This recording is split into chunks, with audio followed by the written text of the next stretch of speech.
Dans ce volet de clôture, vous entendrez une étudiante de l'Ontario qui partagera ses réflexions sur la promotion de la voix des élèves et l'inclusion des sujets LGBTQ dans leurs études. Son point de vue résonne avec ceux partagés par Michael, Chris, Tamra et Annie, mais provoque aussi une réflexion plus profonde sur l'agence étudiante de l'intersectionnalité, l'intentionnalité, la pratique réfléchie et inclusive.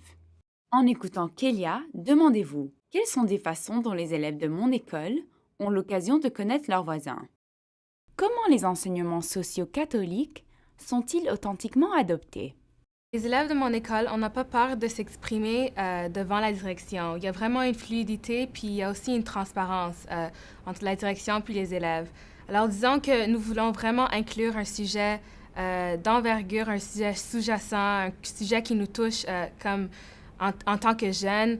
Ben là, c'est là où on va approcher la direction, où on va approcher les enseignants, puis on va les demander vraiment d'incorporer ce sujet-là dans les études. Mais on aime aussi rappeler aux enseignants que ce n'est pas juste à se faire appliquer dans les cours d'éducation physique, mais aussi dans des cours de sciences, dans des cours de géo, dans des cours d'histoire.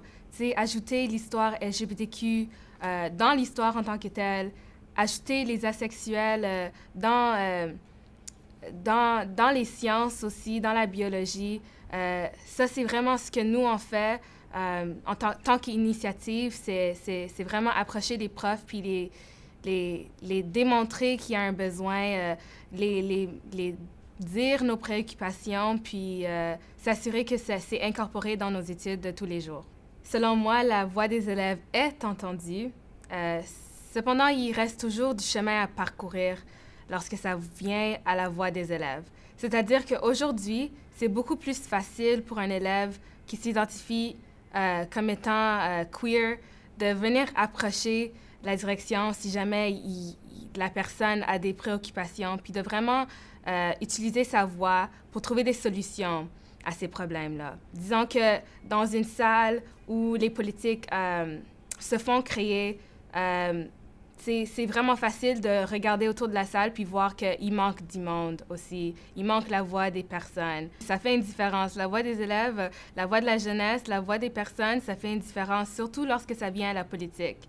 Lorsque la voix est vraiment mise en œuvre, la voix, l'opinion, les perceptions de quelqu'un sont vraiment mises en œuvre lorsque ça vient à la création et l'amendement des politiques, des directives administratives.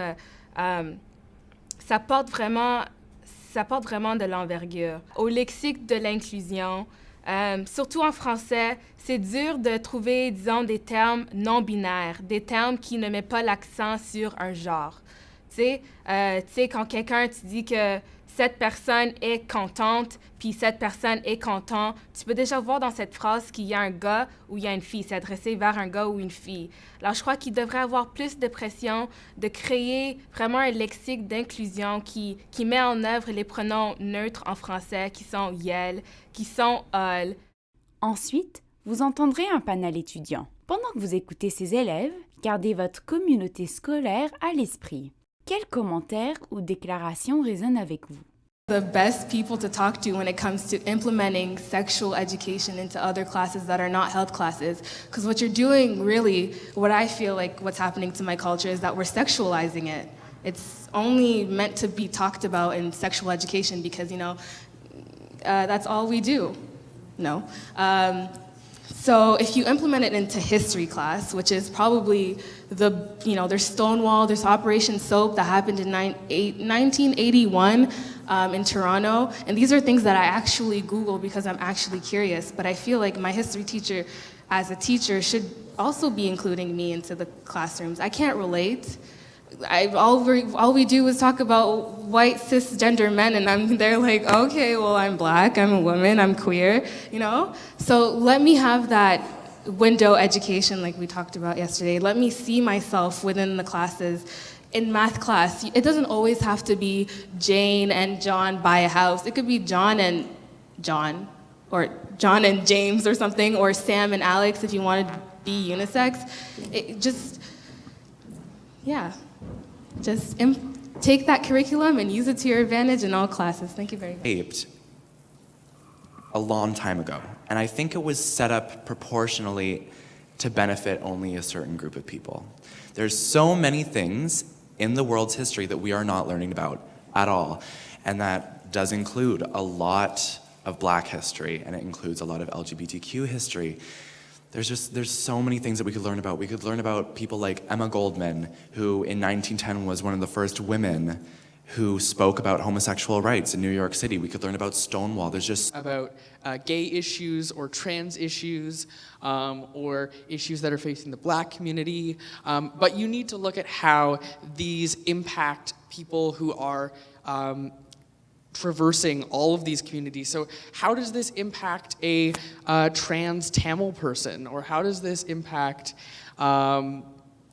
people that really overlap in a lot of these different communities that are marginalized? And when you're supporting these people, don't just look at it as, oh, well, this student is trans and they're also Black, so let's solve the issues that they're coming with at those two angles, but think of that person as one whole. Avec les commentaires des élèves frais dans votre esprit, vous êtes invité à faire une pause sur chaque question pour aider à la planification de l'école et les prochaines étapes.